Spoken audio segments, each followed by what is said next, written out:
Bismillahirrahmanirrahim. Alhamdulillahirrabbilalamin. Wassalatu wassalamu ala asyrafil anbiya'i wa mursalin wa ala alihi wa sahbihi ajma'in.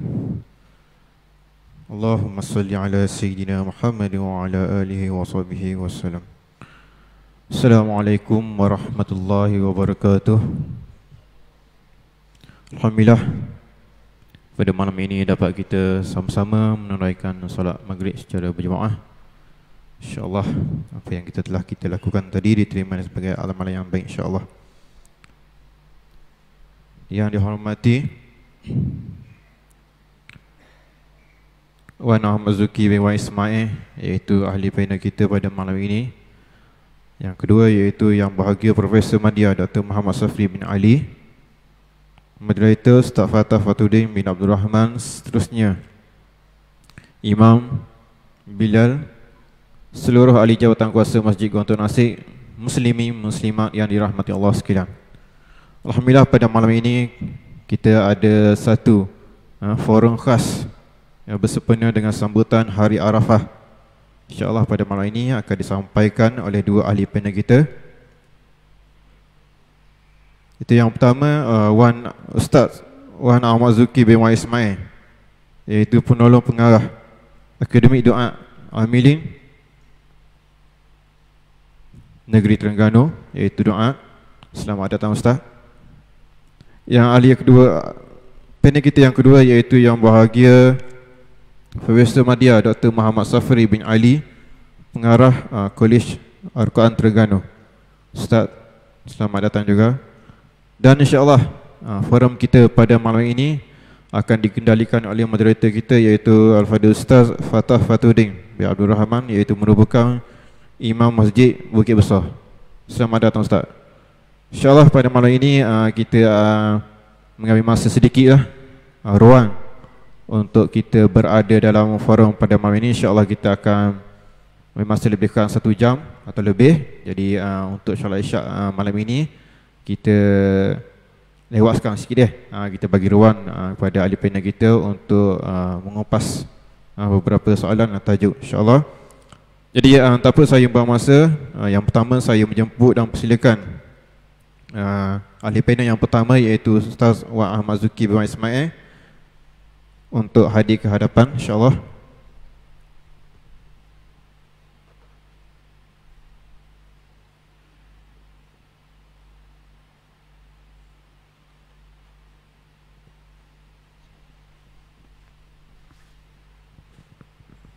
Seterusnya ahli panel yang kedua, iaitu yang bahagia Profesor Madya Dr. Muhammad Safri bin Ali, untuk datang ke hadapan menduduki kerusi yang telah disediakan, insyaAllah.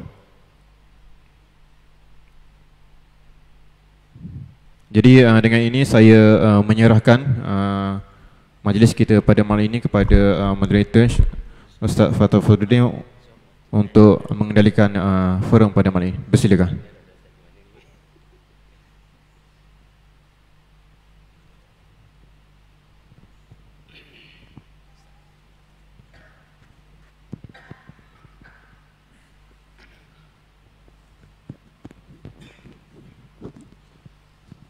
Assalamualaikum warahmatullahi taala wabarakatuh.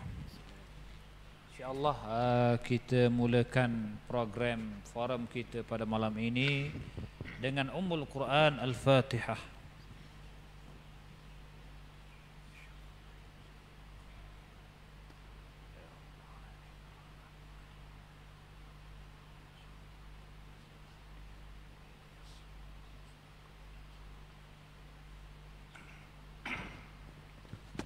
Alhamdulillah, dapat sama-sama kita meneruskan program yang telah kita rancang.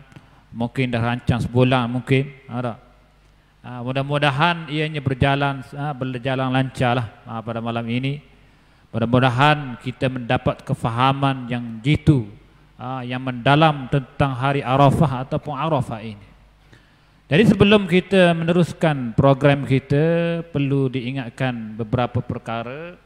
Yang pertamanya, bila duduk dalam masjid ni perlulah menjaga adab-adab dalam masjid, dan jangan lupa untuk kita niat beriktikaf dalam masjid ini. Dan yang keduanya, perlulah mensilentkan silentkan handset supaya program berjalan dengan lancar insya-Allah. Seterusnya macam biasalah, ikhlaskan niat dalam program ataupun dalam majlis apa-apa pun kita kena ikhlaskan niat. Mudah-mudahan dengan ikhlas niat itu kita dapat memberi kefahaman yang Allah Subhanahu Wa Taala berilah kepada kita.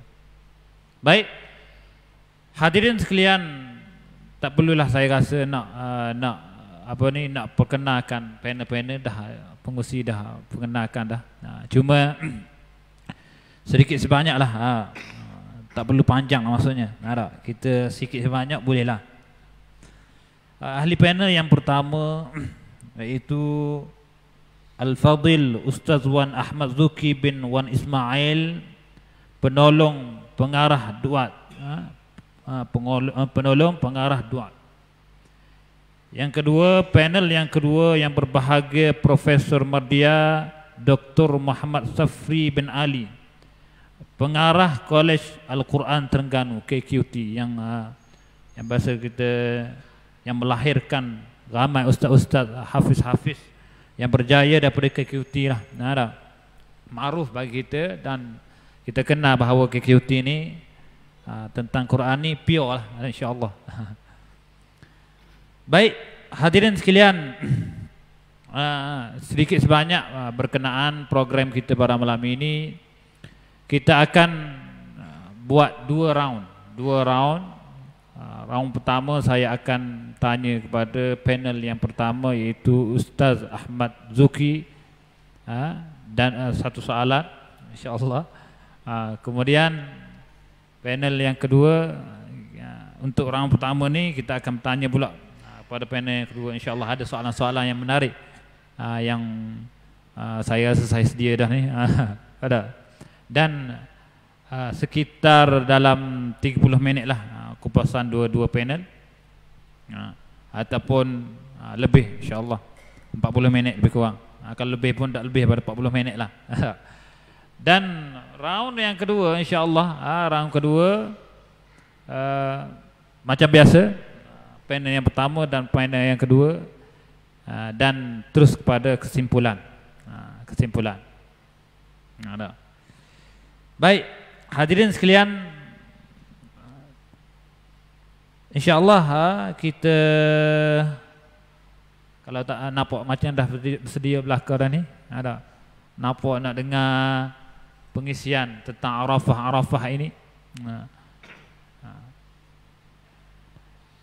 Baik, saya akan mulakan program ini dengan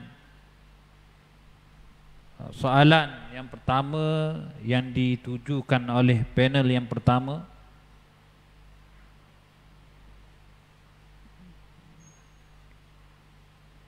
Hari Arafah yang biasa diulang-ulang, yang biasa disebut-sebut, yang biasa disambut oleh kita. Ada yang buat program, ada yang buat forum macam ni, ada. Sebelum ni mungkin dah ada buat program. Jadi saya nak tanya dah Al-Fadil Ustaz, bolehkah Ustaz terangkan sedikit sebanyak apakah yang dimaksudkan dengan Arafah secara umumnya, insya-Allah. Falyatafaddal ma'jura.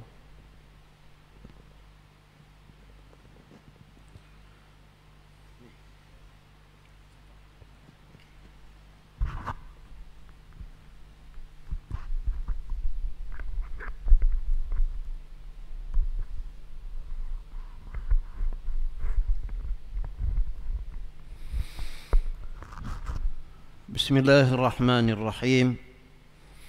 Assalamualaikum warahmatullahi wabarakatuh.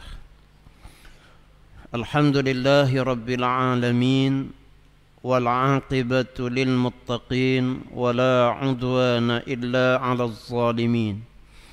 Wassalatu wassalamu ala Rasulillah wa ala alihi wa sahbihi wa man walah.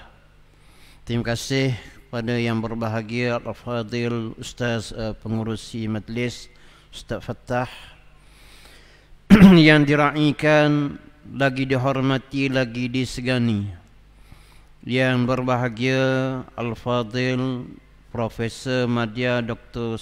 Muhammad Safri bin Ali. Seterusnya tidak dilupakan pada pengurusi dan seluruh ahli jawatan kuasa masjid Kampung Gontok Nasi ini.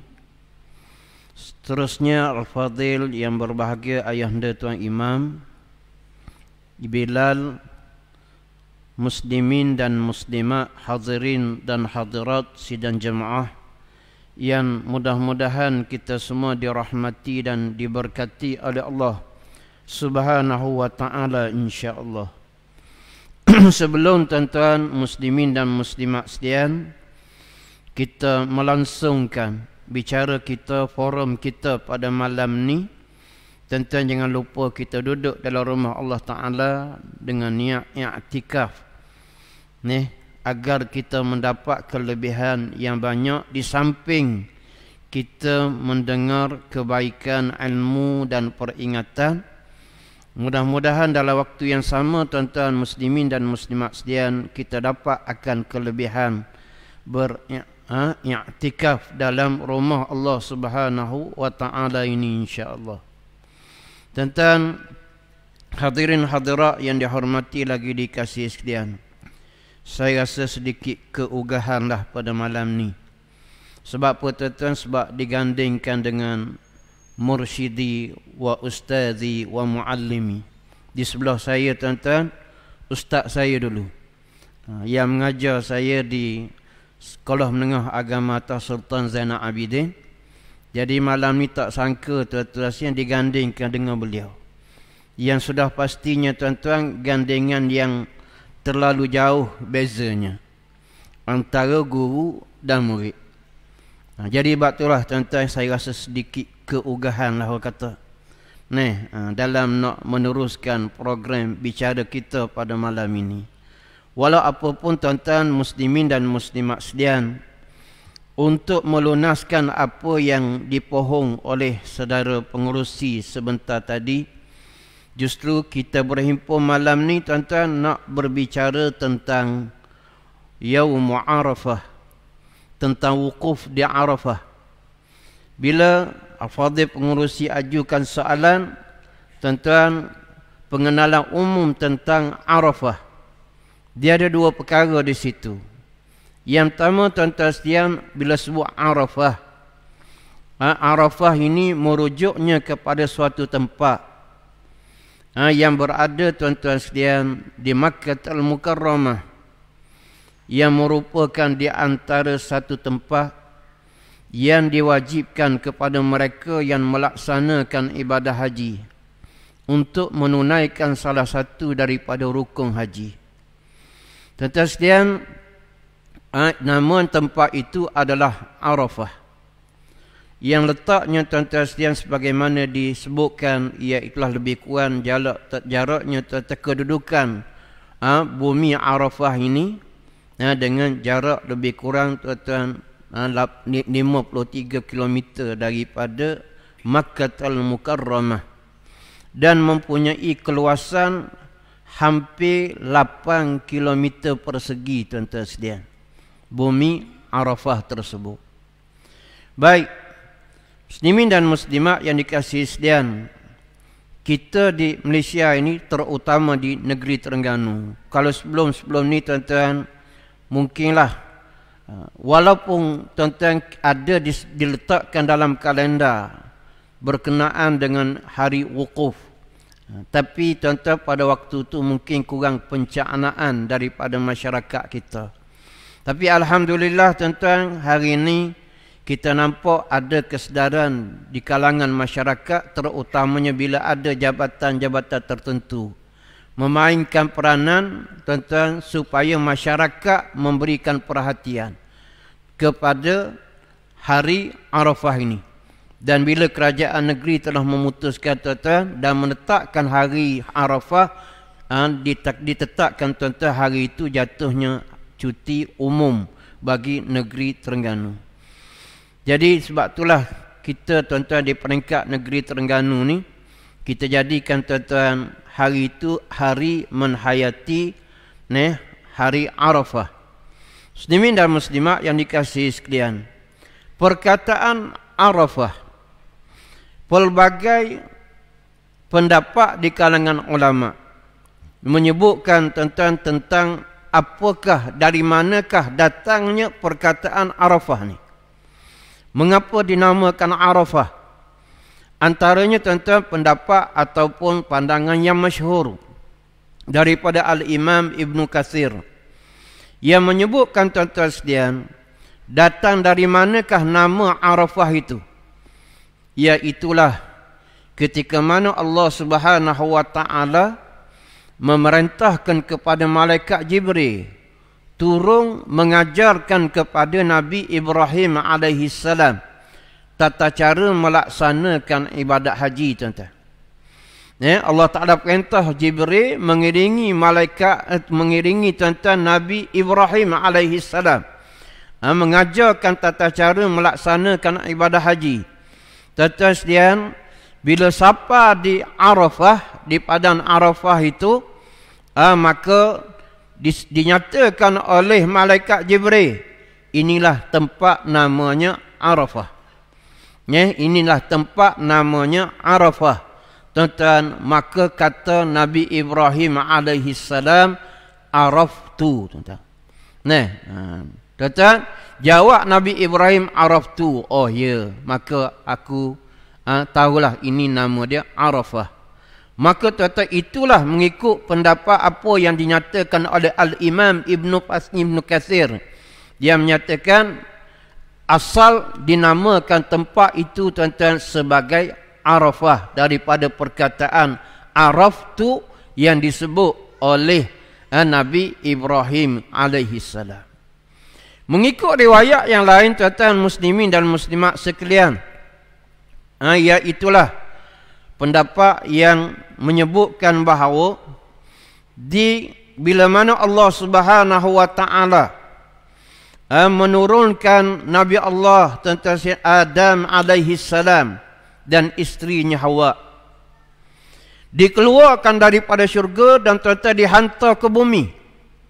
Bila dihantar ke bumi, mengikut riwayat tuan-tuan menyatakan bahawa Nabi Adam ni turunnya tuan-tuan sekalian di India. Ada yang menyatakan di Sri Lanka, Bangladesh. Wallahu a'lam, secara tepatnya tuan-tuan sekalian kita tak tahulah. Tapi dinyatakan oleh ulama, tuan-tuan, Nabi Adam ini diturunkan tuan-tuan sekalian di India. Sementara Hawa, tuan-tuan sekalian, diturunkan ataupun ditempatnya di negara Arab, dan mengikut pendapat yang menyatakan di Jeddah. Di Jeddah itu. Di situlah ditempatkan, tuan-tuan, Hawa, isteri kepada Nabi Adam alaihi salam. Sekian lama, tuan-tuan, terpisah antara Adam dan Hawa. Dan akhirnya Allah Ta'ala, tuan-tuan, mempertemukan Nabi Adam alaihi salam dan Hawa ini, tuan-tuan, iaitulah di Arafah. Di Arafah, tuan-tuan, iaitu di Jabal Rahmah. Orang yang pergi menunaikan haji dan umrah, tuan-tuan sekalian, sudah pasti tahu yang mana ataupun melihat, tuan-tuan, di Arafah itu adanya satu bukit yang namanya, tuan-tuan, Jabal Rahmah. Tuan-tuan jangan bertukar dengan Jabal Rumah. Tuan-tuan, sebutannya hampir-hampir sama. Jabal Rumah, tuan-tuan, Jabal Rumah ni bukit pemanah, iaitulah di medan peperangan Uhud. Yang Nabi SAW perintahkan kepada sahabat pemanah, tuan-tuan, bertahan di bukit atau dinamakan Jabal Rummah. Adapun yang ni, tuan-tuan, Jabal Rahmah. Maka disitulah berlakunya pertemuan Nabi Adam dan Hawa.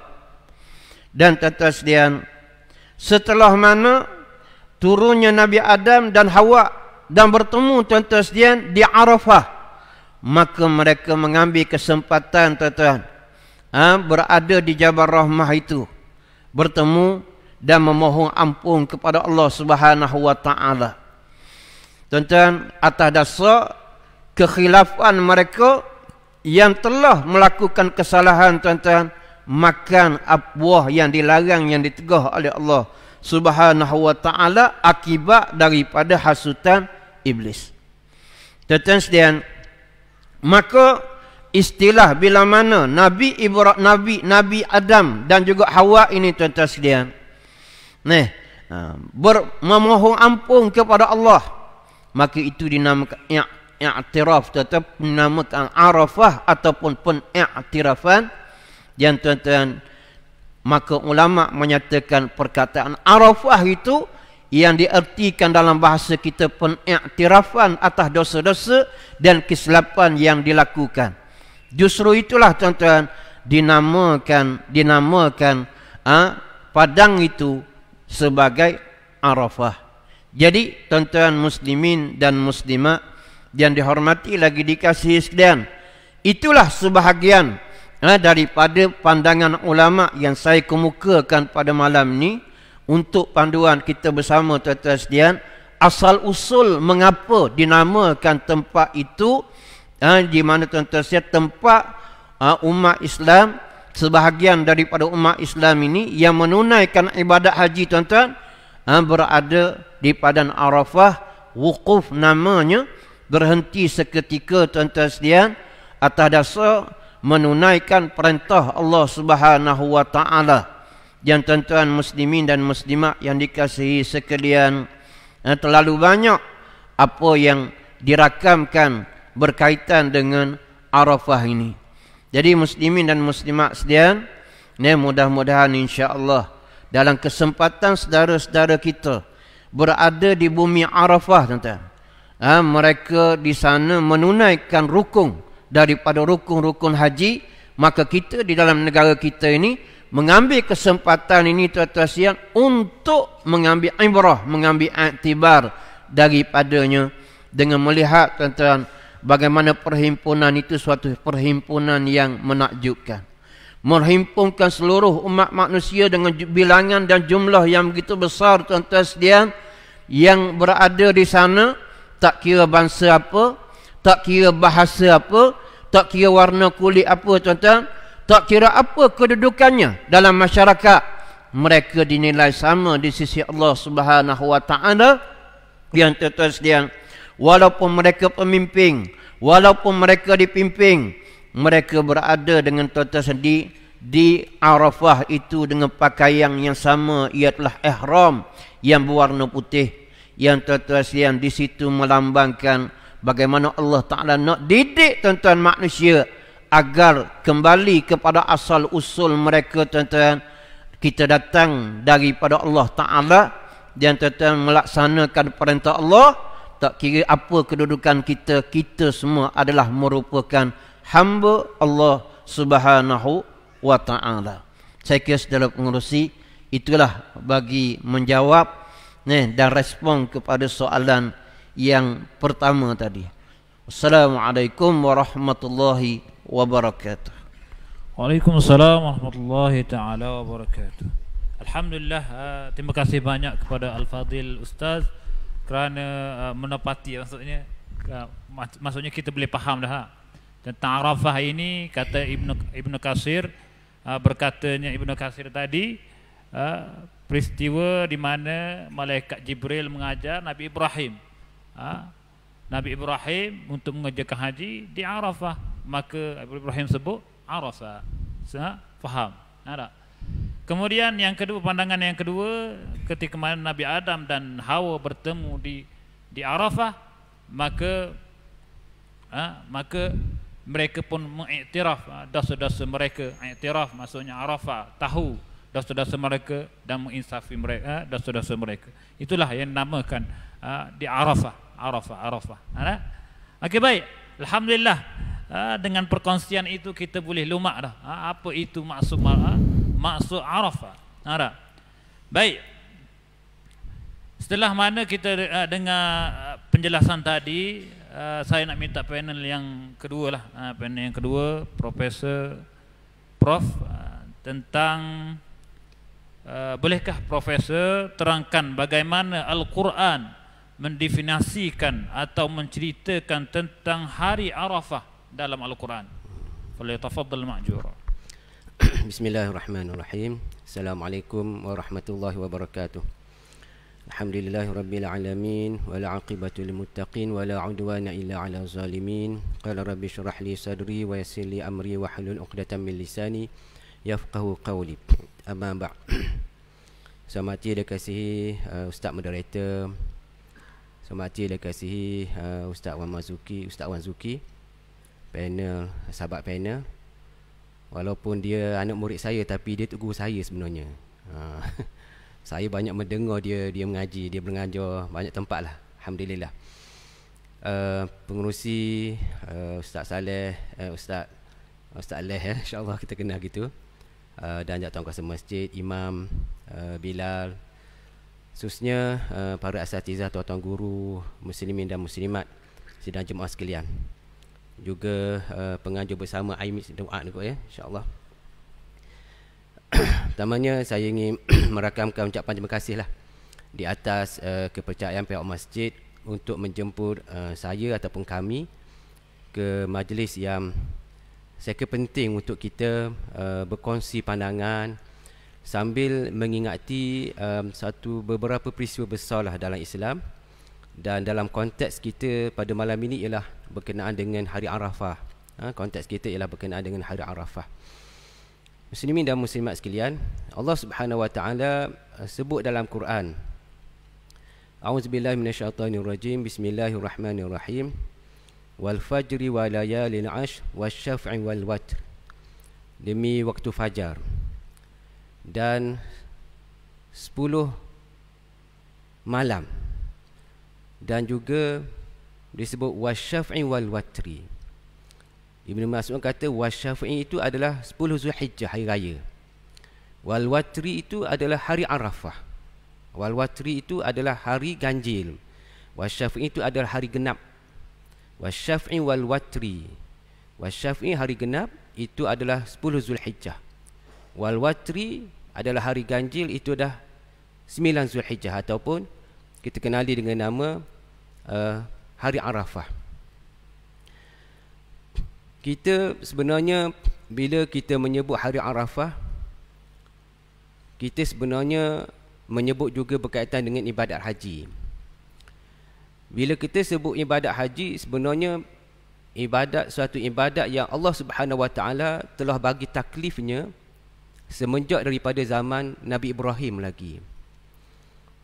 Jadi ini menunjukkan, membuktikan kepada kita bahawa risalah yang dibawa oleh Nabi Muhammad SAW merupakan satu risalah yang ada kesinambungannya daripada satu nabi, daripada seorang nabi kepada seorang nabi. Dalam konteks Hari Arafah ini, saya ingin sambung sikitlah apa yang disebut oleh Ustaz Zuki tadi. Di antara bentuk ibadat yang diminta untuk kita lakukan, khususnya pada 10 Zulhijjah dan berikutnya, ialah dikenali dengan nama Hari Kurban. Itu disunatkan kepada kita yang tidak pergi ke Mekah ni untuk berkorban. Dan peristiwa kurban ini merupakan satu peristiwa yang diterima oleh Nabi Ibrahim AS secara mimpi. Wahyu yang sampai kepada para rasul di antaranya adalah dalam bentuk mimpi. Selain daripada disampaikan oleh malaikat Jibril secara direktnya, ada juga yang didatangkan dalam bentuk mimpi. Nabi Ibrahim dikatakan bermimpi beberapa kali. Dia menyembelih anaknya. Beberapa kali dia menyembelih anaknya. Kemudian dia bangun daripada tidur, dia kita kata termenung lah. Dia termenung. Kemudian bila dia tidur balik, besoknya dia termimpi lagi. Sehingga beberapa kali dia yakin itu adalah wahyu daripada Allah Subhanahu wa taala, dan dia bagi tahu kepada anaknya bahawa aku bermimpi bahawa aku menyembelih kamu. Itulah dikata sebagai Arafah, ataupun disebut perkataannya sebagai Araf tu tadi. Sebagai Araf tu tadi. Itu adalah satu riwayat daripada macam mana perkataan Arafah itu timbul. Macam mana perkataan Arafah itu timbul dan sehingga kita diberi satu keistimewaan daripada Allah Subhanahu wa taala. Melalui hari Arafah ini dilipat gandakan pahala ibadat dan digalakkan kepada kita untuk melakukan amalan-amalan sunat. Digalakkan kepada kita untuk melakukan banyak doa. Digalakkan kepada kita untuk berzikir. Untuk berzikir. Puasa sunat umpamanya di antara perkara sunat yang kita boleh buat pada hari Arafah. Hari ini ada orang start dengan puasa Yaum Tarawih dipanggil kan? Yaum Tarwiyah. Yaum Tarwiyah. Hari ini dah ada orang start dah puasa 2 hari. Hari ini kalau tak boleh 2 hari, besok buat. Itu adalah hari Arafah. Sebagai satu bentuk keagungan yang Allah Subhanahu wa taala kurniakan kepada kita ini, dan keagungan seperti ini diberi hanya setahun sekali. Setahun sekali. Yang Nabi kata dia adalah penghapus dosa sanah madiyah wal qabilah. Penghapus dosa tahun lepas dan tahun akan datang. Ini nikmat yang Allah Subhanahu wa taala kurniakan kepada kita. Kita tengok kepada susunan dalam ajaran agama kita ini, banyak perkara yang diberikan keistimewaannya kepada umat Nabi Muhammad sallallahu alaihi wasallam. Dan kita tengok para nabi, para ulama kita, mereka sentiasa menyusun gerak kerja mereka adalah untuk menyelamatkan umat. Kita tengok begitu. Jadi gabungan di antara amalan-amalan dan susunan-susunan amalan yang telah pun diletakkan, digariskan oleh para nabi, disusun semula kepada oleh ulama-ulama kita, sehinggalah kita dapat tahu macam manakah patutnya kita raikan pada hari Arafah itu. Di susunan-susunan ibadat itu, macam-macam bentuk ibadat yang kita boleh lakukan. Kalau kita rasa tak boleh nak buat apa pun, baca Quran. Kalau tak boleh nak rasa apa pun, berzikirlah apa-apa pun. La ilaha illallah ke Muhammadur Rasulullah, zikirlah. Saya ingat dulu ada Tok Tugu sebut, kalau zikir la ilaha illallah itu masa budak-budak sebut. Saya sebut sikitlah. La ilaha illallah qabla kulli ahad. La ilaha illallah ba'da kulli ahad. La ilaha illallah ya baqa rabbuna wa yafna kullu ahad. Ini Tok Guru kita ajarlah. Tok Guru kita ajar, dan ada kelebihannya. Ada kelebihannya di sisi orang-orang yang berzikir seperti itu. Tambah-tambah bila kita berzikir pada hari Arafah, banyak lagi lah kelebihan-kelebihan yang Allah Subhanahu wa taala kurniakan pada hari Arafah bila kita melakukan amalan-amalan sunat tadi. Semacam mana kita pada bulan puasa dikurniakan kepada kita dengan satu hari yang disembunyikan masanya, Lailatul Qadar, yang dikatakan kelebihannya lebih 1000 bulan ibadat yang kita lakukan, pahala dan ganjarannya, limpah kurnia yang Allah Subhanahu wa taala nak beri pada kita. Tetapi pada hari Arafah, Allah Subhanahu wa taala direct bagi tahu pada kita ada keistimewaan yang kita kena kecapi. Berbanding dengan bulan puasa itu, kita kena cari. Tak tahu mana malam yang kita cari itu setuh betul dengan Lailatul Qadar. Tapi hari Arafah, Allah Subhanahu wa taala, Nabi Muhammad SAW, para ulama telah menetapkan itulah harinya kita berdoa, mustajab doanya. Kita berzikir, zikir kita diterima oleh Allah Subhanahu wa taala. Apa juga ibadat yang kita lakukan secara ikhlas, yang sunat dilipat gandakan pahalanya oleh Allah Subhanahu wa taala. Ini kehebatanlah kepada umat Nabi Muhammad sallallahu alaihi wasallam, supaya kita ni yang umur pendek tetapi rupa-rupanya amalan ibadat yang kita lakukan sama seperti umat yang terdahulu yang mempunyai umur yang panjang. Kalau kita boleh sebut sikit, tuan moderator, kita sebut sikit, umpamanya kita flashback baliklah bulan-bulan puasa dulu, kita ingat balik malam Isra' dan Mi'raj umpamanya kan. Malam Isra' dan Mi'raj tu, langit pertama Nabi Muhammad SAW naik berjumpa dengan Nabi Adam. Langit kedua Nabi Muhammad SAW naik berjumpa dengan Nabi Isa dan Nabi Yahya. Langit ketiga berjumpa dengan Nabi Yusuf. Langit keempat berjumpa dengan Nabi Idris. Langit kelima berjumpa dengan Nabi Harun. Langit keenam berjumpa dengan Nabi Musa. Langit ketujuh berjumpa dengan Nabi Ibrahim. Nabi Muhammad SAW naik Mi'raj, dan Allah Subhanahu wa taala kurniakan kepada Nabi Muhammad SAW 50 waktu sehari semalam untuk ibadat sembahyang. Apa Nabi Muhammad SAW buat? Nabi Muhammad tak minta sikit pun apa? Tak minta pun. Dia boleh minta daripada Allah Subhanahu Wa Taala pada ketika itu supaya dikurangkan sembahyangnya. Tapi Nabi Muhammad SAW rasa dia mampu buat dan umat dia boleh buat benda itu sebagai satu kurniaan daripada Allah Subhanahu Wa Taala, banyak ke sikit oleh sebab dia dianugerahkan oleh Allah Subhanahu Wa Taala mampu buat. Takkanlah Allah Subhanahu Wa Taala nak beri sesuatu yang kita tak mampu buat. Macam kita kata, kalau kita diterima, dipanggil menghadap oleh raja lah umpamanya kan, dipanggil menghadap oleh raja. Kemudian raja bagi kita benda kepada kita sesuatu. Benda tu kalau kita kata nak angkat seseorang boleh jadi tak boleh. Tetapi oleh sebab dia adalah kurniaan daripada seorang raja, kita tak akan kata wahai raja buat apalah beri benda berat pada saya sehingga saya tak boleh angkat umpamanya. Kita akan berusaha untuk angkat perkara walaupun benda itu adalah sesuatu yang pada tanggapan kita adalah berat. Tapi Nabi Muhammad SAW dia tak anggap berat. Dia mampu buat benda itu. Turun berjumpa dengan Nabi Musa. Tengok apa dialognya dengan Nabi Musa.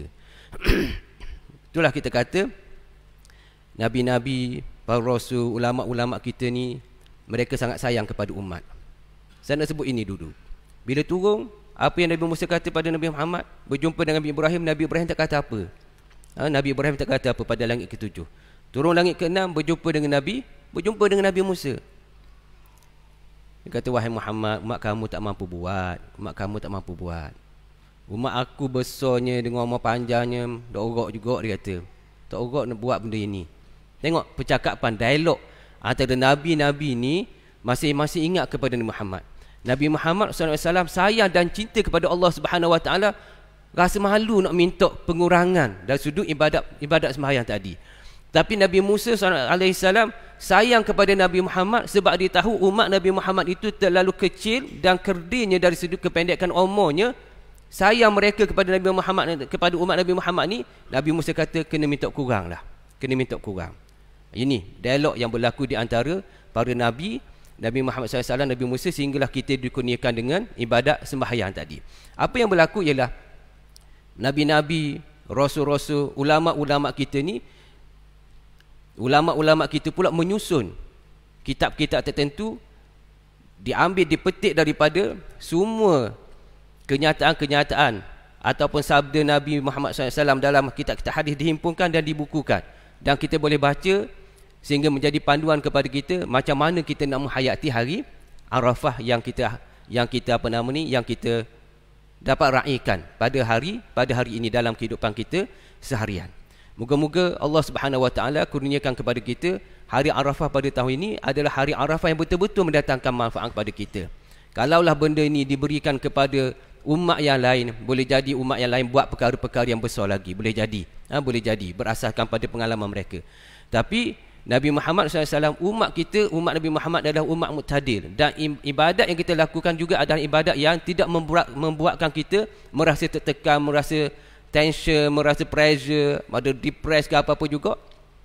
Kita buat ibadat secara terhormat dan kita lakukan perkara itu dengan penuh ketenangan, sehingga segala ibadat yang kita lakukan itu memberi sinaran cahaya dalam hati kita, mendapat petunjuk daripada Allah Subhanahu Wa Taala untuk kita jadikan ibadat itu sebagai sumber kehidupan kita. Sumber kehidupan kita, kita hidupkan daripada ibadat tadi, kita hidupkan hati-hati kita supaya hati-hati kita itu sentiasa ingat kepada Allah Subhanahu Wa Taala. Hati kita ni sentiasa menyala, ingat kepada Allah Subhanahu Wa Taala. Pada hari Arafah ni, hati kita berdenyut, jantung kita berdenyut, ingat kepada Allah Subhanahu Wa Taala. Hari Arafah kita ingat pada Allah Subhanahu Wa Taala. Hari raya puasa pun kita ingat pada Allah Subhanahu Wa Taala, sehingga rasa sikap kehambaan kita yang terlalu tinggi kepada Allah Subhanahu Wa Taala. Tidaklah kita rasa segala-galanya aku umpamanya. Betul lah kita milik itu kita, tetapi kurniaan daripada Allah Subhanahu Wa Taala itu adalah lebih besar dan lebih utama yang perlu kita ingat. Mesti saya rasa itu saja untuk orang pertama ni. Terima kasih. Terima kasih Profesor kerana beri pencerahan yang terang benderang lah bagi kita kaitan Al-Quran. Yang saya menariknya ada kaitan Al-Quran tadi, wal fajr wa layalin ashr wasyaf'i wal watr. Wasyaf'i wal watr, Profesor kata wasyaf'i adalah hari genap 10 Zulhijjah, betul tak? Wal watr adalah hari ganjil. Tak? Ni boleh ilmu baru bagi saya lah. Tak? Dan ada peristiwa yang Profesor sebut juga tadi tentang Nabi Ibrahim diilhamkan untuk disembelih anak dia ketika mana azan. Sekejap.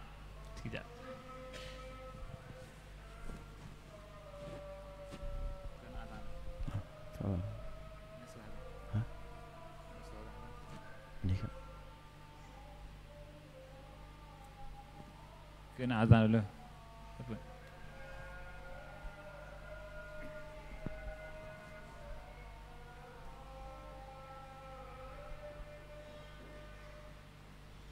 Masyaallah.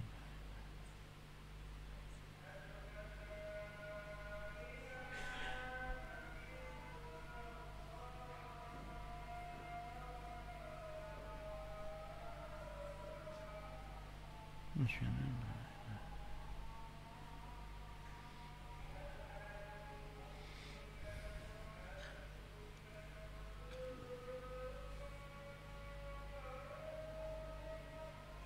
Masyaallah.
Baik hadirin sekalian, saya ingat ada peristiwa, ada pernah baca satu kitab.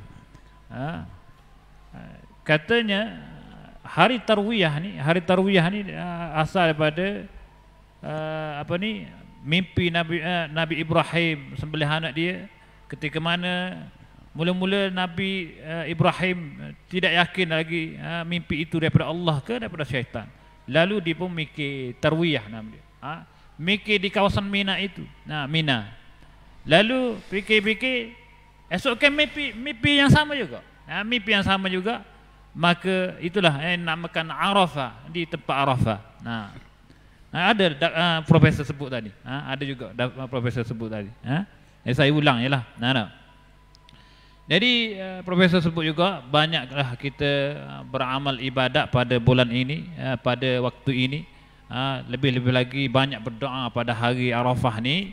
Hari Arafah ni banyak berdoa. Pukul 5 sampai pukul 12 malam ni hari Arafah, waktu orang wukuf di Arafah dah ni. Masa ni kalau di Mekah wukuf di Arafah dah. Kalau tengok janganlah jadi banyak-banyaklah kita berdoa kepada Allah SWT, berzikir. Dan esok disunatkan berpuasa dah. Mungkin pen akan sebut lagi kot.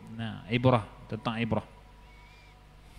Jadi baik, tanpa melengahkan masa lagi, insya-Allah kita masuk ke round ataupun round yang kedua lah, insya-Allah. Round kedua untuk panel yang pertama untuk Al-Fadhil Ustaz Ahmad Zuki.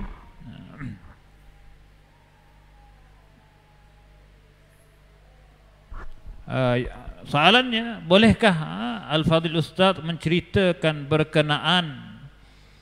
berkenaan sirah yang berkaitan dengan hari Arafah, sekaligus buat kesimpulan lah tu. Lepas habis hurai tu, buat kesimpulan untuk malam ni insya-Allah. Okey. Falyatafaddal ma'ju. Subhanaka la ilma lana illa ma 'allamtana innaka antal alimul hakim. Sekali lagi terima kasih Fadil Ustaz pengurusi majlis yang dihormati lagi dikasihi Fadil Profesor Madya Dr. Safri bin Ali, tuan-tuan muslimin dan muslimat, hadirin dan hadirat, ibu ayah, adik kakak yang mudah-mudahan kita semua dirahmati dan diberkati oleh Allah Subhanahu wa ta'ala. Tuan-tuan sekalian, sesungguhnya bila berkait dengan Yaum Arafah, hari Arafah ni tuan-tuan, di sana ia mengajar kepada kita, bukan hanya orang yang berada di bumi Makkah tuan-tuan, di bumi Arafah yang berada di bawah terik panas matahari, berkumpul dan berhimpun tuan-tuan menunaikan perintah Allah, dan mereka mendapat kelebihan dalam perhimpunan tersebut. Tetapi kita juga tuan-tuan, walaupun berada dengan jarak yang begitu jauh daripada bumi Makkah, dari bumi Arafah tuan-tuan, dan kita tidak berada di sana, tapi tuan-tuan muslimin dan muslimat sekalian, kita juga dapat memperolehi kelebihan yang begitu banyak yang dijanjikan oleh Allah Subhanahu wa ta'ala padanya. Justru tuan-tuan sekalian, Allah Ta'ala nak memberikan kebaikan yang banyak kepada umat ini sebagaimana yang disebutkan oleh Prof tadi tuan-tuan. Muslimin dan muslimat sekalian, merujuk pada soalan Fadil pengurusi tadi, di sana tuan-tuan, apakah rakaman peristiwa yang pernah berlaku di bumi Arafah ini? Terlalu banyak tuan-tuan muslimin muslimat sekalian. Antaranya di bumi Arafah ini tuan-tuan, di zaman Nabi SAW, bertempat tuan-tuan di bumi Arafah yang barakah, pada hari yang berkah, ialah pada hari Jumaat. Di saat baginda Rasulullah SAW tuan-tuan menunaikan haji Hajjatul Wada', haji selamat tinggal. Riwayat yang banyak di kalangan ulama tuan-tuan menyebutkan bahawa waktu inilah sewaktu mana Rasulullah SAW sedang wukuf di Arafah itu tuan-tuan, Allah menurunkan ayat tuan-tuan yang menyentuh tentang kesempurnaan agama ni. Ialah ayat yang Allah Ta'ala berfirman, Al-yawma akmaltu lakum dinakum wa atmamtu alaikum ni'mati wa raditu lakumul islam madinah. Tuan-tuan, yang muslimin dan muslimat yang dikasihi sekalian, turun ayat ini. Seorang Yahudi tuan-tuan pernah bertemu Sayyidina Umar Al-Khattab radhiyallahu ta'ala anhu. Dia tanya pada Sayyidina Umar, dia kata, wahai Umar, ayat yang turun kepada kamu ialah ayat yang dibacakan tadi tuan-tuan. Dia kata, bilakah berlakunya peristiwa itu? Maka kata Umar, ayat itu turun sewaktu baginda Nabi SAW sedang wukuf di Arafah, dan hari itu adalah hari Jumaat.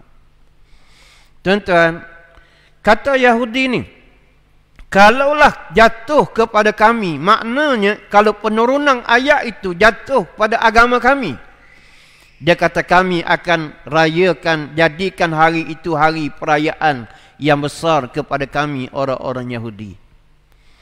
Jadi tuan-tuan muslimin dan muslimat, ibu ayah yang dihormati lagi dikasihi sekalian, terlalu banyak rakaman peristiwa apa yang berlaku di Arafah. Tapi tuan-tuan, saya nak sebut yang ni, antaranya bagaimana waktu itu tuan-tuan Allah Ta'ala menurunkan wahyu yang menyatakan tentang kesempurnaan agama ini, yang akhirnya tuan-tuan muslimin dan muslimat sekalian, ia disambut dengan kegembiraan oleh para sahabat radhiyallahu ta'ala anhum. Mana tidak tuan-tuan sekalian, setelah mereka lalui kepayahan, kesusahan, penderitaan, azab tuan-tuan.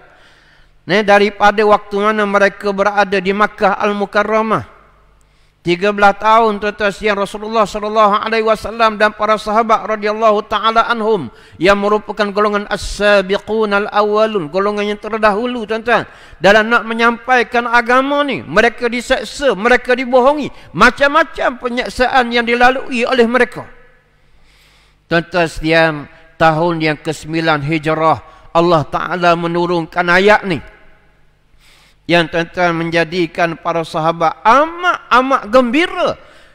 Dan inilah tuan-tuan penyataan Allah Ta'ala tentang agama yang selama ini telah berada di puncaknya, iaitulah tuan-tuan kemenangan dan kesempurnaan. Turunnya sempurna dengan hari Arafah tuan-tuan sekalian. Namun dalam waktu yang sama, muslimin dan muslimat sekalian, ada sahabat, iaitulah Sayyidina Abu Bakr As-Siddiq radhiyallahu ta'ala anhu. Di waktu mana tuan-tuan sekalian, para sahabat yang lain ni meraihkan kegemilangan, meraihkan kejayaan, tuan-tuan, menzahirkan kegembiraan. Di saat itu tuan-tuan sekalian, Sayyidina Abu Bakar As-Siddiq radhiyallahu ta'ala anhu tiba-tiba mengalirkan air mata, tuan-tuan, menangis. Sahabat-sahabat yang lain tuan-tuan rasa pelik dengan apa yang dilakukan oleh apa yang berlaku pada Sayyidina Abu Bakar. Tuan-tuan, mereka kata, wahai Abu Bakar, kenapa kamu menangis? Sedangkan hari ini pernyataan ini adalah pernyataan kejayaan kita, kesempurnaan agama yang kita anuti ini, tuan-tuan. Tuan-tuan sekalian, Sayyidina Abu Bakar mendiamkan diri.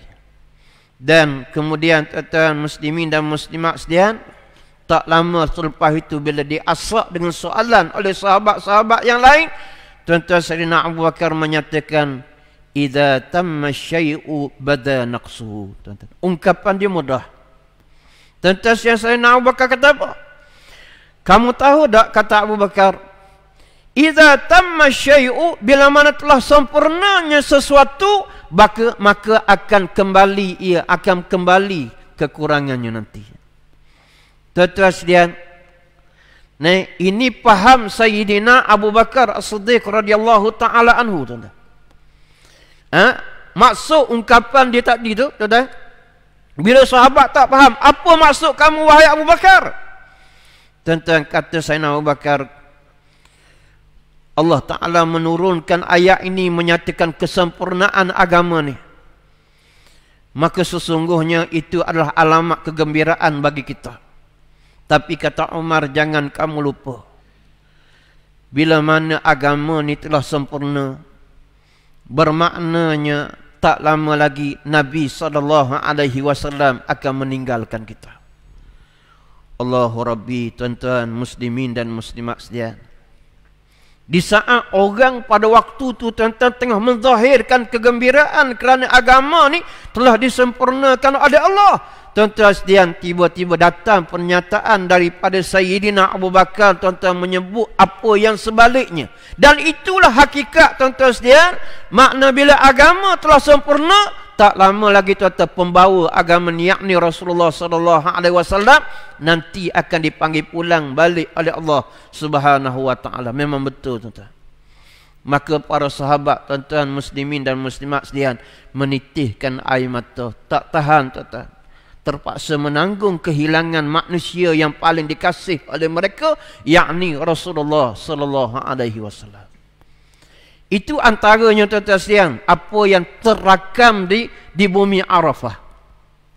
Sewaktu mana Rasulullah SAW menunaikan tuan-tuan hajjatul wada', haji selamat tinggal, dan itulah satu-satunya haji baginda Rasulullah SAW. Tuan-tuan muslimin muslimat sekalian, tadi saya sebut di awal, tuan-tuan, antara nama dan antara sebab mengapa dinamakan Arafah, kerana di situ, tuan-tuan, menjadi titik pertemuan di antara Nabi Adam alaihissalam bersama dengan isterinya Hawa. Dan di situlah, tuan-tuan muslimin muslimat sekalian, Nabi Adam, Hawa tuan-tuan merintih tetap memohon keampunan daripada Allah. Maka muslimin dan muslimat yang dikasihi sekalian, ia bukan terhenti sedekat Nabi Adam dan Hawa tuan-tuan. Maka antara apa yang dituntut tuan-tuan kepada kita dalam kita sama-sama meraihkan tuan-tuan orang yang berwukuf di hari Arafah, tuan-tuan yang kita juga dituntut untuk memohon ampun kepada Allah Subhanahu wa taala. Kerana tuan-tuan muslimin dan muslimat sekalian, bukan sahaja mereka yang di sana yang sedang mengerjakan ibadat haji, tapi atas kita juga yang berada jauh tuan-tuan dituntut bersempena dengan hari ini, kerana tuan-tuan Allah Taala buka seluahnya pintu keampunan. Antara tempoh masa waktu tuan-tuan Allah Ta'ala buka tuan-tuan permohonan untuk memberikan keampunan. Walaupun tuan-tuan memang setiap masa sebenarnya Allah Ta'ala buka pintu keampunan, tapi tuan-tuan sekalian, waktu ni antara waktu yang tuan-tuan sekalian, waktu yang khas yang Allah Ta'ala peruntukkan untuk kita minta ampun dengan Allah. Macam juga tuan-tuan yang kita ni waktu-waktu tertentu tuan-tuan, ada permohonan tertentu yang kita kena buat tempoh masa tertentu. Ya tak? Sampai masa tuan-tuan tutup permohonan, tak boleh minta dah. Tapi tuan-tuan ni Allah Taala beri ni pada kita Yaum Arafah. Waktu di mana tuan-tuan Allah menerima keampunan hamba dia. Tuan-tuan sekalian, kita kena rasa kita ni hamba Allah yang Nabi sebut dalam hadis, kullu bunu adam khata' wa khairul khata'in at-tawwabun. Setiap anak Adam ada melakukan dosa, dan sebaik orang yang berdosa kata Nabi ialah mereka yang bertaubat. Tapi kalau kita duk rasa kita sempurna tuan-tuan siang, tu masalah. It's a very big problem tuan-tuan. Orang putih sikit tak apa sah. Muslimin muslimat sedia. Kalau kita rasa kita sempurna, tuan-tuan kita ditipu oleh syaitan. Siapa kita tuan-tuan yang kita rasa kita ni sempurna? Sedangkan Nabi SAW, manusia yang telah dijamin syurga oleh Allah, tuan-tuan sentiasa minta ampun dengan Allah Ta'ala. Tapi tuan-tuan yang Allah Ta'ala dengan hamba ni, walau sebesar mana dosa hamba, bila dia minta ampun tuan-tuan, Allah Ta'ala ampunkan. Kalau kita tuan-tuan siap payah, tuan-tuan. Kalau dan tuan-tuan kita ni balah tuan-tuan, Allah. Siapa aku mati aku dah halal tuan-tuan. Biasa-biasa lagu tu lah weh. Dah balah tuan-tuan nak arah dah Ustaz. Siapa aku mati aku doa tuan-tuan. Oh, siapa aku mati tu. Hebat orang kita tuan-tuan sini ni. Allah Ta'ala Tuhan yang Maha mengampunkan. Begitu juga tuan-tuan sekalian, waktu mana kita ni tuan-tuan menyambut akan peristiwa wukuf di Arafah, tuan-tuan perbanyakkan doa kita kepada Allah Ta'ala. Ud'uni astajib lakum. Dan yang itulah tuan-tuan apa yang disuruh oleh baginda Nabi sallallahu alaihi wasallam. Nabi suruh kita tuan-tuan doa minta dengan Allah. Dan Allah Ta'ala tuan-tuan sekalian dengan hamba, lagi banyak kita minta tuan-tuan, lagi Allah Ta'ala kasih. Dia tak macam kita tuan-tuan, tak macam orang. Yang kita tuan-tuan, orang ni koha banyak minta, koha menyampah, betul tak? Kadang-kadang tuan-tuan bukan orang lain pun, adik-beradik sendiri tuan-tuan, tengok jauh tu.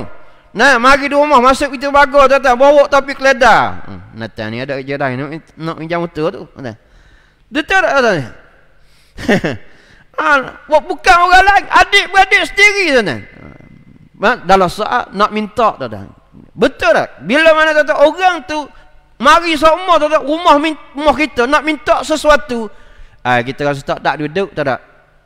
Tapi Allah Ta'ala dengan hamba dia, Allah Ta'ala kata ud'uni astajib lakum. Kata Allah, mintalah kata Allah dengan engkau.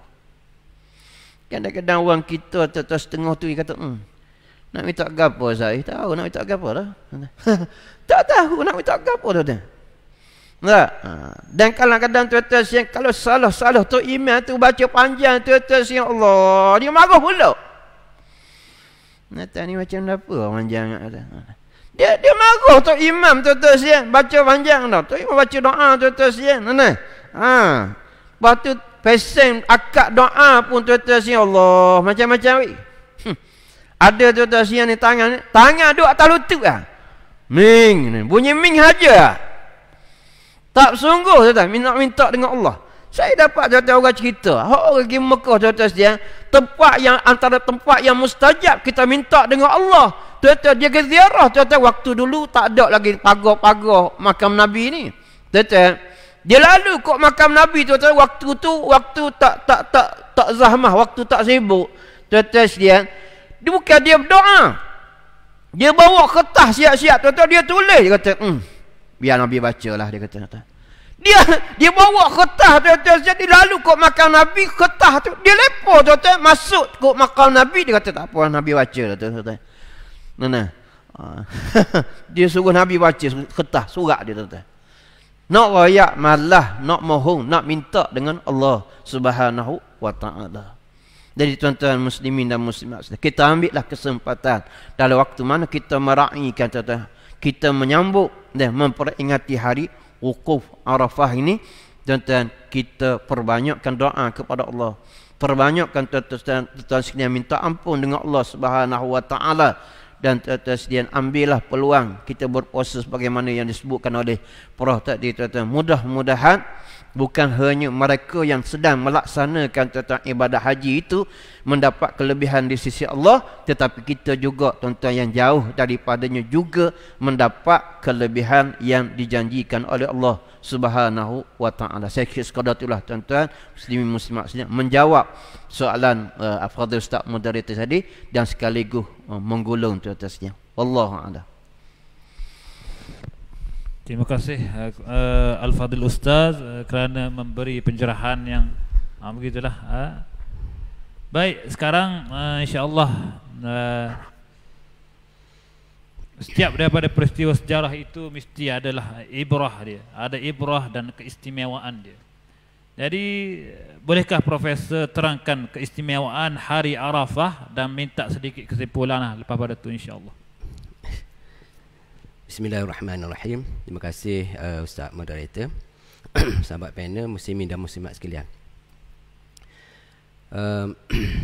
Saya mungkin tak sebutlah secara khususnya apa keistimewaan pada hari Arafah.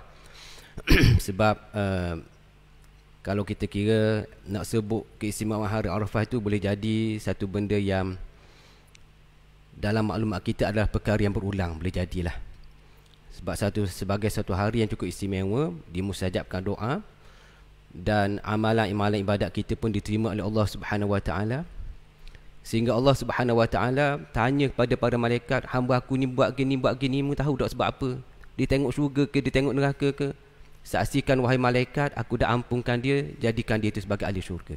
Banyak sangatlah keistimewaan, kelebihan yang disebutkan dalam yang berkaitan dengan keistimewaan hari Arafah ini. Muslimin dan muslimat, saya nak bawa tiga kisah lah sebagai pengakhiran pertemuan kita pada malam ini. Kisah yang pertama ialah berlaku kepada 3 orang sahabat yang datang jauh. Yang datang jauh daripada kampung pergi ke bandar, sebab masa duduk di kampung tidak banyak kerja yang dia boleh buat. Kalau bekerja pun manfaatnya sikit, berkatnya sikit. Maka 3 orang ni pun datanglah ke bandar dengan berbekalkan sedikit wang lah yang mereka kumpul masa duduk di kampung. 3 kawan ni, 3 sekawan. Maka bila sampai di bandar, mereka bertiga ni mencari sebuah rumah yang boleh menempatkan mereka bertiga dengan sewaan yang minima. Kita kata rendah lah, kecil ataupun murah. Cari punya cari, mereka berjumpa dengan sebuah rumah yang terletak pada tingkat 113. Dan mereka duduklah di situ. Sehinggalah mereka bekerja beberapa bulan. Dan ditakdirkan pada satu hari itu mereka bekerja dan terpaksa balik lewat malam.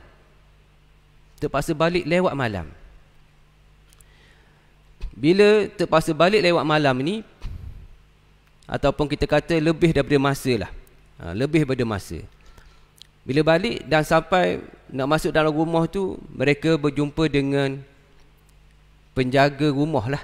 Kita kata penjaga rumah, penjaga bangunan flat tu. Penjaga flat tu bila tengok 3 sekawan ni datang masuk, dia bagi tahu, tuan-tuan, saya nak minta maaf, lift bangunan kita ni rosak hari ni.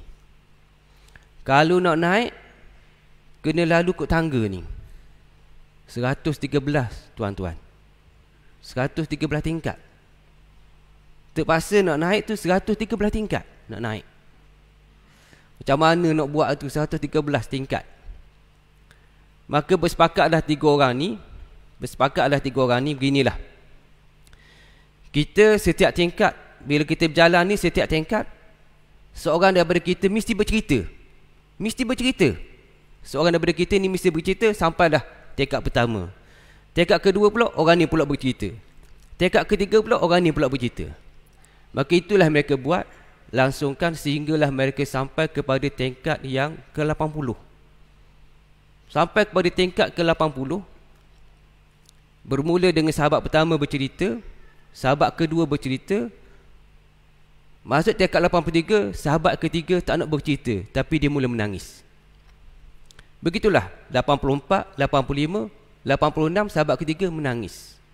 87, 88, 89 tak bercerita, sahabat ketiga cuma menangis. Sampailah mereka betul-betul ke tingkat 113. Sampai ke tingkat 113, 2 sahabat tadi bertanya, sebab apa kamu menangis? Sebab apa kamu menangis? Dia kata, aku nak bagi tahu sebab aku menangis ialah sebenarnya kunci rumah tu aku tinggal kat pokok tadi. Bawah tu. Aku tinggal kat pokok tadi. Bawah tu. 80 nak turun balik, ia rasa kesian dah pada kawan-kawan dia. Jadi naik juga. Sampailah ke 113. Barulah tahu rahsia sebab apa kawan tu menangis.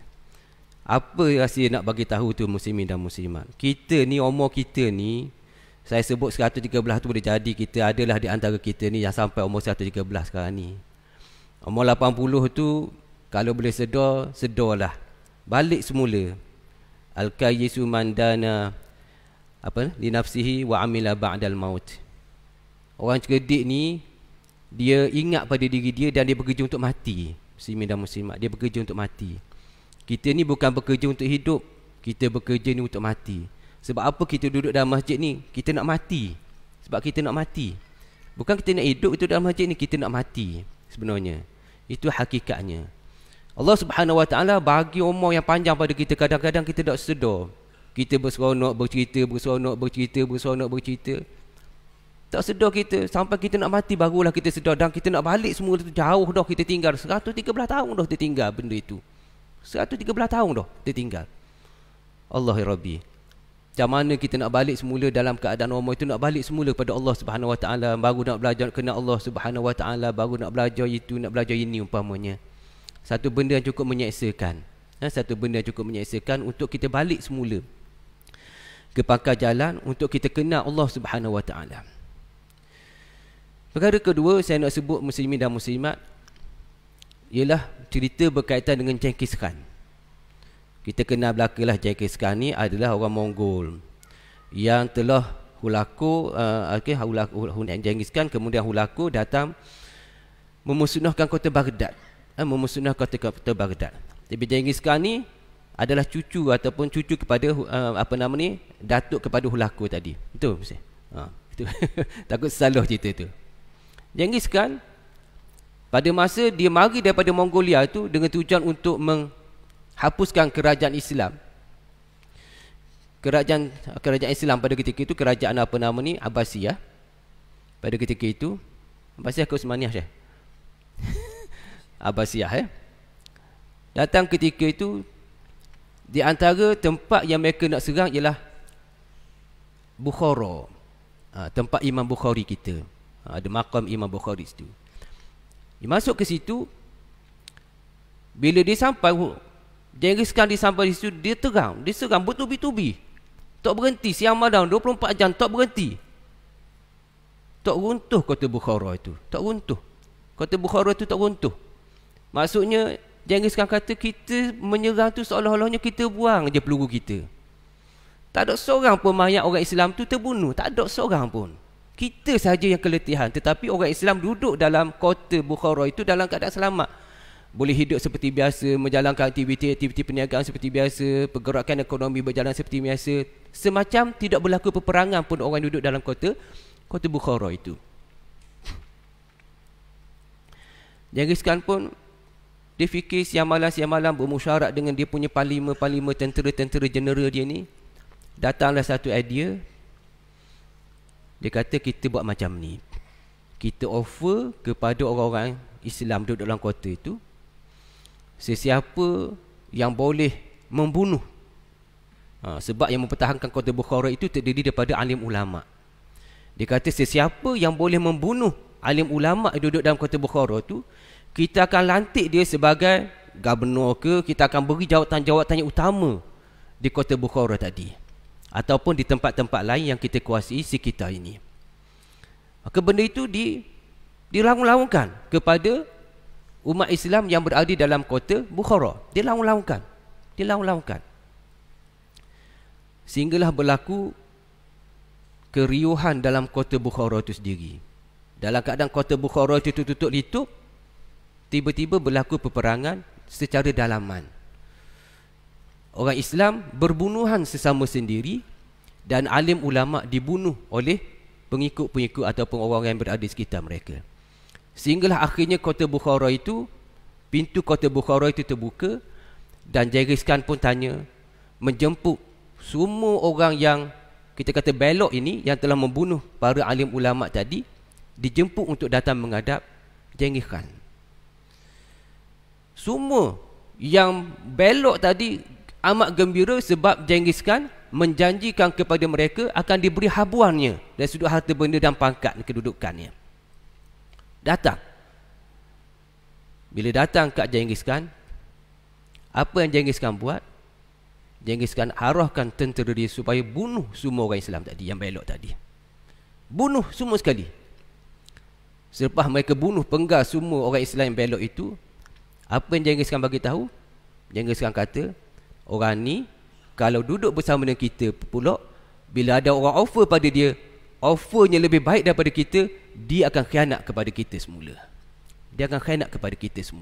Sebab tu aku arahkan supaya orang ni juga dibunuh. Maka jatuhlah kota Bukhara, alim ulama pun ramai terbunuh, orang-orang Islam yang belok pun terbunuh. Muslimin dan muslimat, apa yang saya nak bagi tahu ialah syaitan ni ada dua benda, ada dua bentuk. Syaitan manusia ke ataupun syaitan duduk dalam hati kita ni, dalam perut bedah kita ni. Syaitan manusia kita nampak lah. Syaitan manusia boleh kita nampak. Peperangan bersama dengan syaitan manusia itu kita boleh kenal. Orangnya macam ni, orang ni macam ni umpamanya. Tapi syaitan yang duduk dalam peribadi kita ni, dalam jiwa raga kita ni, yang tu adalah syaitan yang kita kena bertahan, serang habis-habisan. Macam mana kita nak bertahan, nak serang dengan habis-habisan? Di antaranya hari Arafah ni Allah Subhanahu Wa Taala kurniakan kepada kita maklumat macam manakah kekuatan dalaman yang kita nak bina berasaskan pada zikirnya, amalan-amalan sunatnya, kita nak qiyamul lail ke, kita berdoa ke, Allah Subhanahu Wa Taala dah siapkan benda itu. Dah siap dah benda-benda itu semua kepada kita. Tinggal lagi kita nak makan je. Alim ulama dah sedia dah hidangan, masuk belaka dah. Tak payah dah kita nak tambah garang ke, nak tambah gula, tak payah dah, sedap dah. Ambil je apa yang alim ulama tu buat, tulis kepada kita, ajar pada kita, amalkan benda itu je. Kalau kita baca kitab-kitab lama ni, sebut sikitlah macam kitab Sirajul Huda, dia kata kitab Sirajul Huda. Di antara kitab Durrus Samin, kitab Diyaul Murid, kitab Diyaul Murid. Dalam kitab Diyaul Murid, dalam disebut tepi hasyiah itu, disebut di antara zikir yang digalakkan untuk kita baca ialah zikir la ilaha illallah Muhammadur Rasulullah. La ilaha illallah itu ada 7 perkataan. 7 perkataan. Bila kita sebut 7 perkataan itu, dia menghapuskan dosa yang dilakukan oleh 7 anggota badan kita yang besar. 7 anggota badan kita yang besar. Matanya, telinganya, sampai kepada kakinya, tangannya, sampai kepada kemaluan kita. 7 anggota besar ini diampunkan oleh Allah Subhanahu Wa Taala bila kita sebut la ilaha illallah Muhammadur Rasulullah. Dalam kitab dia umuri itu juga dia sebut, jadikanlah basahkan lidah kita itu dengan la ilaha illallah sentiasa. Basahkan lidah kita itu siang malam, basahkan lidah kita itu. Dia sebut kepada ahli-ahli fiqh, hendaklah berzikir la ilaha illallah itu sebanyak 300 kali sehari semalam. 300 kali sehari semalam disebut. Ahli fiqh dia membaca ataupun berzikir la ilaha illallah sebanyak 300 kali sehari semalam. Ahli-ahli tasawuf baca la ilaha illallah itu banyak mana muslimin dan muslimat? Oh, banyaklah 10,000. Tak sampai kita kok nak buat macam tu. 300 dolar kita ambil 300. Tak boleh 300 ambil 100 pun tak apa. Tak boleh 100 pun ambil 10. Tapi nak ambil 10, kalau nak ambil sikit tu baca dengan secara tertib terninya, iaitulah perkataan la kita sebut sebanyak 14 harakat. Allah kediang itu kita sebut sebanyak 12 harakat. Pada masa kita sebut la ilaha illallah 14 harakat la dan Allah kediang itu dengan 12 harakat, kita ingatkan kita sedang nak menghembuskan nyawa yang terakhir. Ustaz mana boleh ajarlah macam mana 14 harakat ni. La ilaha illallah. Habis nyawa, seolah-olahnya kita nak habis nyawa dah hari tu. Menyebut la ilaha illallah tu dalam keadaan kita nak habis nyawa dah. Amalkan benda itu supaya Yaumul Arafah ini melekat dalam hati kita, sehingga zikir la ilaha illallah itu juga melekat dalam hati kita.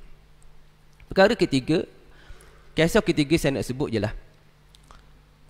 Di kota Basrah terdapat seorang, kita panggil apa?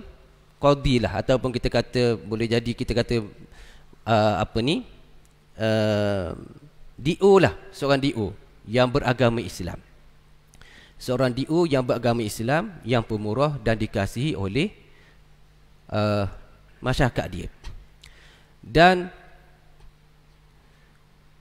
dia mempunyai isteri dan dia ada 3 orang anak.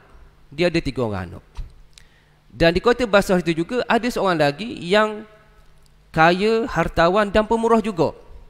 Jadi dua-dua orang ni menjadi tumpuan kepada masyarakat.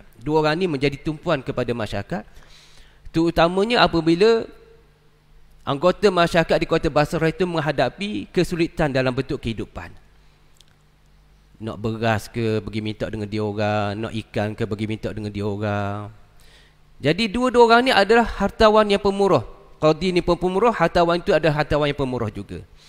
Sehinggalah sampai kepada satu ketika Qadhi itu meninggal dunia. Bila meninggal dunia, maksudnya dia ada seorang isteri dan ada 3 orang anak. Isteri ini tidak bekerja. Dan ditakdirkan isterinya adalah seorang kita kenali dengan nama ahli bait, keturunan Rasulullah sallallahu alaihi wasallam, isterinya itu. Dengan 3 orang anak. Bila suami dia meninggal, dia tidak ada lagi siapa yang boleh diharapkan untuk menyara nafkah hidup pada dia. Dia nak pergi minta dengan orang, dia malu. Sehinggalah satu persatu barangan dalam rumahnya terpaksa dijual, habis. Yang tinggalnya hanyalah kain baju. Sampai pada begitu kritikalnya kedudukan si balu tadi, barulah dia keluar tengah-tengah malam, gelap-gelap, orang tak nampak, dia keluar, dia pergi ke rumah hartawan tadi. Dia pergi ke rumah si hartawan tadi. Dia pun bagi tahu, saya adalah isteri orang ni. Mari ke sini ni, saya nak minta bantuan daripada tuan, sebab kami sudah kehabisan makanan, sudah kehabisan segala harta benda, nak tujuannya adalah nak bagi makan kepada anak yang bertiga ini. Dan si isteri itu kata, saya juga adalah seorang ahli bait. Dia kata, saya juga adalah seorang ahli bait, artinya keturunan kepada Rasulullah sallallahu alaihi wasallam. Bila si hartawan tu mendengar si balu tu kata dia ada ahli bait, Hartawan tu tanya, apa bukti kamunya ahli bait? Dia tanya, apa bukti ni kamunya ahli bait, keturunan Rasulullah? Apa buktinya? Dia tak bagi bantuan kepada si balu itu. Tak bagi bantuan. Walaupun dia adalah seorang hartawan dan yang datang itu adalah seorang ahli bait, dia tak bagi bantuan. Sehingga perempuan itu ataupun si balu tadi balik ke rumah, simpan barang-barang, ajak anak dia keluar tengah-tengah malam, berjalan tengah-tengah malam dan menuju ke kota Kufah. Sebab dia dengar di kota Kufah ada juga hartawan yang pemurah begitu. Bezanya ialah di kota Kufah orang pemurah itu adalah seorang Kristian, seorang padri Kristian. Yang pemurah itu adalah seorang padri Kristian. Oleh sebab dia nak menyelamatkan nyawa anak dia, dia kata tak apalah, macam mana pun nak minta juga pergi ke rumah orang Kristian itu, nak minta bantuan daripada keluarga Kristian tadi. Jalan sampailah ke kota Kufah dan pergi betul ke rumah padri Kristian tadi dan dia bagi tahu. Dia bagi tahu, saya ni begini. Padri Kristian tu kenal. Oh, kalau begitu betul, yang tu adalah qadi itu adalah memang terkenal dan saya kenal, dia kata. Tak apa, dia kata, kamu berada di kota Kufah, kamu hidup dalam jaminan aku. Kehidupan kamu berada dalam jaminan aku. Apa juga yang kamu kehendaki, aku beri pada kamu. Syaratnya kamu tak boleh keluar dari rumah aku. Mu dengan anakmu kena duduk rumah aku, dia kata. Mu dengan anakmu tu kena duduk rumah aku. Aku akan tanggung segala-galanya. Syaratnya jangan keluar daripada rumah aku. Maka perempuan tu duduklah di situ. Takdir oleh Allah Subhanahu Wa Taala, hartawan yang berada di kota Basrah tadi, bermimpi. Dalam mimpi itu dibangkitkan pada hari kiamat. Maka bila dibangkitkan pada hari kiamat itu, semua dalam keadaan susah.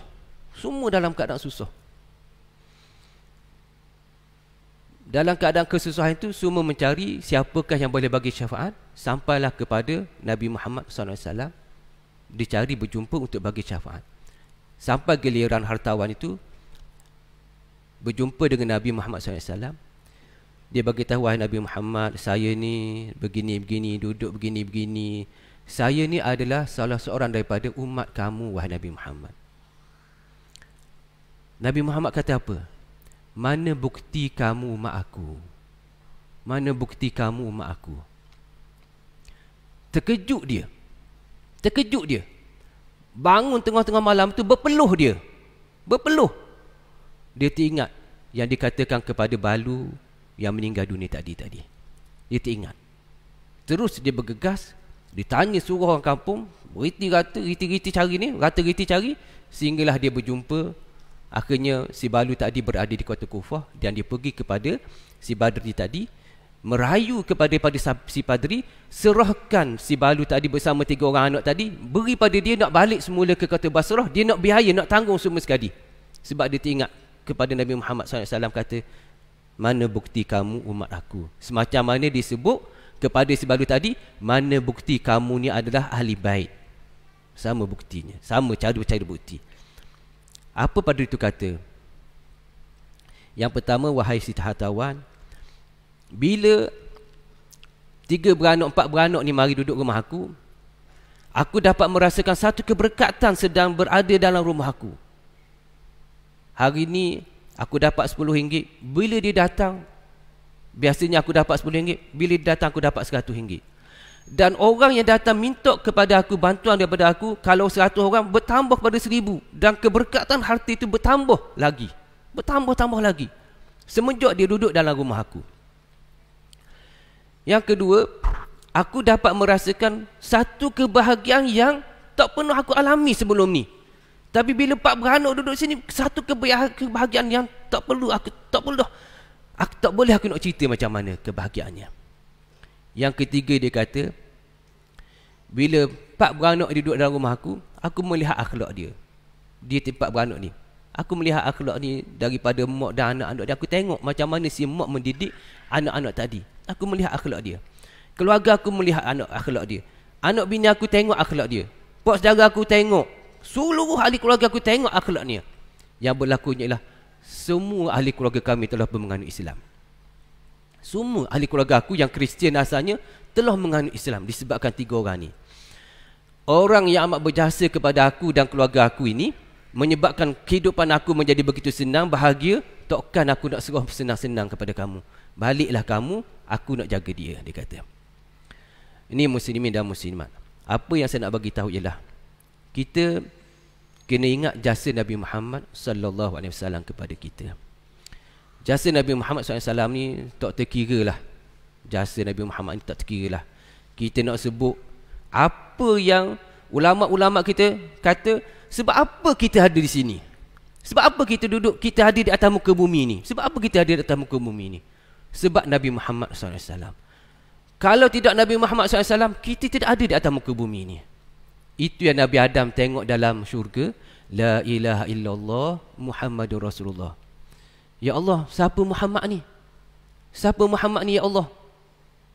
Dalam keadaan manusia, makhluk manusia tidak diciptakan oleh Allah Subhanahu Wa Taala, tiba-tiba duduk di tiang arasy tu nama Nabi Muhammad, Muhammad sallallahu alaihi wasallam, Muhammadur Rasulullah. La ilaha illallah Muhammadur Rasulullah, bukan Adam Rasulullah. La ilaha illallah Muhammadur Rasulullah. Duduk di tiang arasy. Nabi Adam tanya, siapa ni Muhammad? Lalu Allah Subhanahu Wa Taala kata, keturunan kamulah Adam. Keturunan kamulah Adam. Saya mungkin sikit ada sikit pandangan lah yang berkaitan dengan kesalahan Nabi Adam tadi. Ulama-ulama kita kata rupa salah, rupa dosa. Bukan berdosa tapi rupa salah dan rupa dosa. Sebab apa Nabi Adam pergi makan buah khudi tadi? Sebab apa Nabi Adam pergi makan buah khudi tadi? Sebab apa Nabi Adam pergi makan buah khudi? Adakah disebabkan oleh syaitan mengasut dia? Subhanallah, Nabi-Nabi ni tidak akan digoda oleh syaitan-syaitan. Hawa nafsu sementara lagi lah, tak akan digoda. Adakah disebabkan tekanan daripada isterinya Hawa? Nabi Adam dan para Nabi ni ada orang yang kuat, tak takut bini macam kita. Takut bini. Kita ni takut bini. Bini seorang tu dah ubah-ubah kan Ustaz? Sebab takut bini macam. Nabi-Nabi tak takut bini. Bukan gitu sikap Nabi-Nabi. Dia makan juga. Sebab apa? Nak melahirkan seorang manusia yang mulia namanya Muhammadur Rasulullah. Duduk dalam syurga tak boleh lahirkan Nabi Muhammad, tak boleh. Macam mana nak lahirkan Nabi Muhammad? Siamalan macam mana nak lahirkan Nabi Muhammad ni? Fikir Nabi Adam nak lahirkan Nabi Muhammad. Sebab Allah Subhanahu Wa Taala kata Muhammad tu cucu turunan kamu. Duduk dalam syurga tak boleh beranak. Makan buah khudi. Tak tahu buah khudi tu adalah, ingatkan buah khudi ni, tapi buah khudi ni juga rupanya dilarang. Rupanya buah khudi ni juga dilarang. Bukan waktu saja dilarang juga buah khudi ni rupanya. Tak boleh makan juga. Tapi makan juga. Semacam kesalahan, tetapi nak bawa benda yang lebih hebat kepada kita. Seorang manusia yang dilahirkan daripada keturunan Nabi Adam, namanya Muhammad, yang lebih hebat daripada Nabi Adam, tertulis namanya di tiang arasy tadi. Keluar, mengorbankan diri. Sepatutnya seronok dia dalam syurga, mengorbankan diri, turun ke bumi, menyeksa diri, bertemu di padang Arafah, di situ berjumpa kembali, semata-mata nak melahirkan Nabi Muhammad SAW. Inilah orangnya yang berjasa kepada kita, Nabi Muhammad SAW ni. Dan itulah kita kena berselawat banyak-banyak. Kena berselawat banyak-banyak. Seorang, bila kita jumpa orang alim tanya, kita tanya orang alim, seorang alim dia jumpa dengan orang alim. Kita kata Tok Guru jumpa seorang Tok Guru. Sama-sama Tok Guru jumpa. Dan kita tahulah permainan Tok Guru ni, di antara keistimewaan yang Allah Subhanahu Wa Taala kurniakan pada mereka, ada ciri-ciri kasyaf yang mereka boleh tengok. Kita tak tahu macam mana. Tapi dialognya yang kita boleh sebut ialah bila Tok Guru A berjumpa dengan Tok Guru B, Tok Guru B ni menganggap dia adalah lebih kecil daripada Tok Guru A. Lalu Tok Guru B bertanya, wahai Tok Guru A lah kita sebut, wahai Tok Guru A, bagaimana aku nak jadi seorang yang bahagia? Macam mana aku nak jadi seorang yang bahagia? Maksudnya dia masuk dalam syurga dalam keadaan selamat gembira. Tok Guru A jawab, wahai Tuan Guru B, banyakkan berselawat kepada Nabi Muhammad SAW. Tok Guru B tanya, wahai Tok Guru A, macam mana tu? Macam mana? Sebab apa begitu?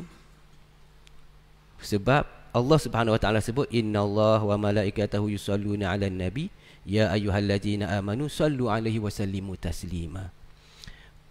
Allah, malaikat berselawat kepada Nabi. Tentunya orang yang boleh berselawat kepada Nabi ni hanyalah orang yang bahagia, yang dikasihi oleh Allah Subhanahu Wa Taala saja boleh berselawat kepada Nabi. Orang yang celaka, yang tak sayang, yang Allah Subhanahu Wa Taala tak suka, dia tak mampu untuk berselawat pada Nabi. Sehari pun tak ingat pada Nabi. Sekali nak sebut pada Nabi, tak boleh. Tok Guru B kata, wahai Tok Guru A, tambah lagi, bagi nasihat sikit lagi kau. Wahai Tok Guru B, Tok Guru A, Tuan Guru tambah lagi sikit lagi. Tuan Guru A tambah, dia kata, wahai apa nama ni, wahai Tuan Guru B, perbanyakkan selawat, perbanyakkanlah selawat, perbanyakkanlah selawat. Menyebabkan Tuan Guru B tu menangis. Menangis, Tuan Guru B tu menangis. Bila Tuan Guru B tu menangis, Tuan Guru A tu kata, tangisan itu, kamu itu menggambarkan kamu adalah seorang yang bahagia dan ahli syurga. Dia kata macam tu. Tetapi saya nak ingatkan kepada kamu, ada orang yang boleh berselawat pada Nabi Muhammad SAW itu berasal kepada lidah je. Lidah je cakap, Allahumma salli ala Sayyidina Muhammad wa ala ali Sayyidina Muhammad. Boleh selawat gitu je. Tetapi ada orang yang lebih bahagia, ada orang yang lebih bahagia pada masa makan dia, minum dia, darah daging dia, apa lagi, apa juga yang dibuat, sentiasa berselawat kepada Nabi Muhammad SAW. Itulah orang yang paling bahagia, dia kata. Itulah orang yang paling bahagia. Muslimin dan muslimat, saya bawa cerita-cerita ni adalah supaya kita ambil manfaatnya bersempena dengan Arafah ini. Kita cek umur kita ni dah setakat mana. Kita cek umur kita dah setakat mana setakat ni. Kita cek juga amalan-amalan kita ni setakat mana dah kita buat perkara-perkara kebaikan. Kita cek seorang-seorang diri pun tak apa, kita cek. Kalau kita rasa kita ada tok guru, nak jumpa dengan tok imam, ustaz mana ke, nak jumpa dengan ustaz Alih, ustaz saya buat gini-gini, jadi tak lagi ni ustaz. Jadi tak lagi ni ustaz, jadi tak lagi. Nak ceritalah ustaz, saya zaman muda gini dulu. Waktu saya buat gini dulu, buat gini. Ustaz macam mana dah saya nak bertaubat pada Allah Subhanahu Wa Taala. Kalau rasa boleh buat gitu, silakanlah berjumpalah dengan orang ini supaya kita muhasabah diri kita ni. Tujuannya adalah untuk kita naikkan iman kita di sisi Allah Subhanahu Wa Taala. Allah Subhanahu Wa Taala jadi kita ni, jadikan sembahyang, jadi makan minum pada kita ni, dia buat ni untuk kita kenal dia. Dia buat semua ni adalah untuk kita kenal dia. Dia buat ni adalah kebijaksanaan dia, dan dia nak tunjukkan bahawa dia tu maha berkuasa. Dia tu adalah paling berkuasa. Dia nak tunjuk tu pada kita. Biar kita nampak kekuasaan Allah Subhanahu Wa Taala tadi. Biarlah umur kita tinggalkan berlama, beratus-ratus tahun tu atau berpuluh-puluh tahun tu, kita balik semula, stop sekejap. Apa juga kita muhasabah. Kita cek diri kita tu, terutamanya pada hari yang mulia, Yaumul Arafah ni. Cek semula supaya kita boleh backup diri kita dengan amalan-amalan yang baik. Dan kita jangan lupa pada hari Arafah ni kita ingat jasa pada Nabi Muhammad sallallahu alaihi wasallam.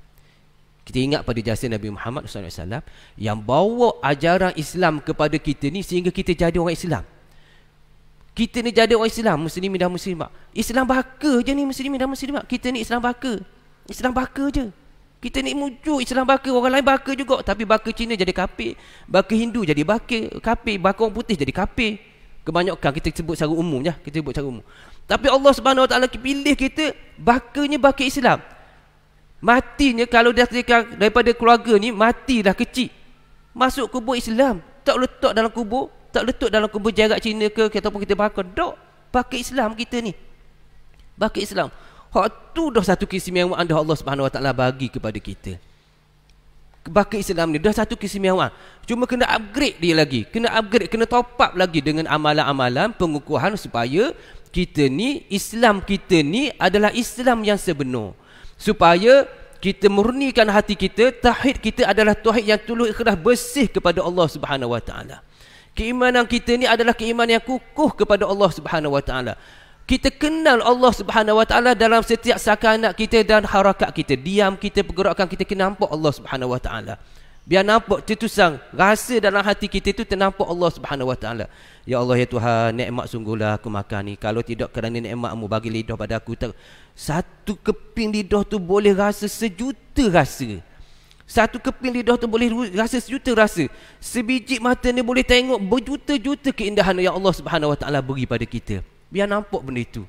Semacam mana Tok Kenali bagi tahu bila kita menghadap pada Allah Subhanahu Wa Taala, bila kita sebut Allahu Akbar, kita kena ingat pada Allah Subhanahu Wa Taala. Dia kata macam mana kita nak ingat pada Allah Subhanahu Wa Taala itu? Kita ingat, ya Allah, kerana mula aku boleh sembahyang ni. Ya Allah, betul ke doa aku buat ni, ya Allah? Betul ke doa ni, ya Allah? Bukan kita syok pada sembahyang kita, tapi kita nak tunjuk betapa kita ni rendah sangat kepada Allah Subhanahu Wa Taala. Ya Allah, Fatihah aku baca tadi betul ke doa? Kalau betul, terimalah. Kalau salah, ampunkanlah. Tapi berterimalah sembahyang kita baca Fatihah tadi, supaya hati kita tu sentiasa ditarik dalam sembahyang. Kadang-kadang kita lala baca Fatihah pun kita lala, baca kuat pun kita lala, sementara lagi baca perlahan. Tapi macam mana kita nak supaya hati kita sentiasa hidup dekat dengan Allah Subhanahu Wa Taala? Kena buat macam mana? Tok Kenali ajar pada kita, ingat kepada Allah Subhanahu Wa Taala. Saya nak ringkaskan. Yang pertama, kita nak simpulkan, ingat kepada Allah Subhanahu Wa Taala, ingat kepada Rasulullah SAW, dan balik lawan kepada syaitan ini, supaya dengan itu kita menjadi seorang mukmin muslim yang berbahagia. Sekadar itulah saja. Saudara moderator, ustaz moderator, segala yang baik datang daripada Allah Subhanahu Wa Taala, yang tidak baik datang daripada saya sendiri. Minta maaf banyak-banyak. Aqulu qali hadza, astaghfirullahal azim li wa lakum. Wassalamualaikum warahmatullahi wabarakatuh. Waalaikumsalam warahmatullahi taala wabarakatuh. Kupasan yang menarik dan panjang, insya-Allah. Mudah-mudahan kita boleh lematilah apa yang kita program pada malam ini. Dengan berakhirnya ucapan daripada kupasan profesor itu, maka berakhirlah program forum kita pada malam ini. Saya selaku moderator pada malam ini memohon maaf jika terkasar bahasa dan terlebih cakap dan sebagainya kepada Al-Fadhil Ustaz dan profesor. Dan saya rasa setakat itu saja untuk ucapan saya serahkan majlis kepada pengurusi umum, insya-Allah. Assalamualaikum.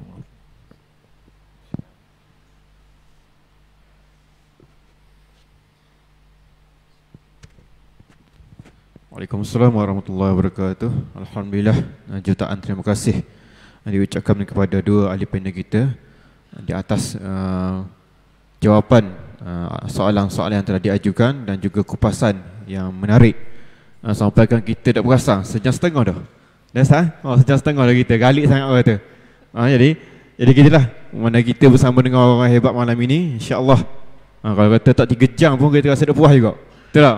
Jadi insya-Allah jika kita ada kesempatan masa, kita akan ada lagi majlis seperti ini. Jadi saya mewakili keseluruhan seluruh pihak penganjur dan juga jawatan kuasa masjid mengucapkan jutaan terima kasih di atas kesediaan dua ahli panel kita dan juga moderator kita. Jangan lupa, insya-Allah. Jadi untuk meneruskan program kita pada malam ini, saya menjemput Al-Fadhil Ustaz Saleh Yusof, Timbalan Pengerusi Masjid Gontok Nasi, menyampaikan sedikit cenderahati kepada dua ahli panel kita dan juga moderator, diiringi oleh Ustaz Abdul Halim. Silakan.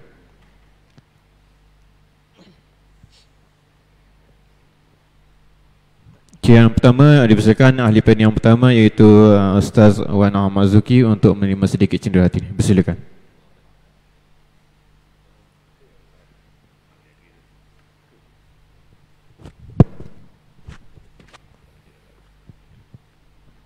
Yang kedua dipersilakan untuk menerima sedikit cenderahati.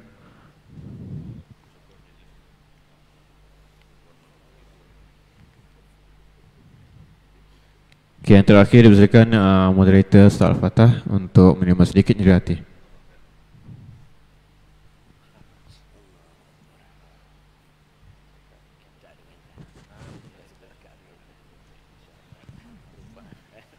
Terima kasih diucapkan kepada Ustaz Saleh bin Yusof di atas penyampaian cenderahati seperti tadi. Untuk makluman semualah, pertamanya saya mohon maaf lah, di awal tadi saya lupa maklum program forum kita pada malam ini, iaitu anjuran Pusat Khidmat Masyarakat Dong Batu Borok dengan kerjasama IMIS Dong Batu Borok, Doa dan juga Masjid Gontok Nasi. Jadi itu saja untuk malam ini. Saya mewakili keseluruhan pihak penganjur dan juga jabatan kuasa masjid. Mohon maaf segala kekurangan yang ada. Jadi sebelum saya tutup, belakang di setiap ruang solat muslimin dan muslimat, pihak penganjur ada menyediakan sedikit jamuan. Jadi sebelum balik rumah lagi, ambil seseorang nasi, makanan air se. Jadi tadi permulaan Ustaz Fatah buka. Jadi ni saya tutup dah. Jadi saya tutup program kita pada malam ini dengan baca tasbih kafarah dan surah Nas.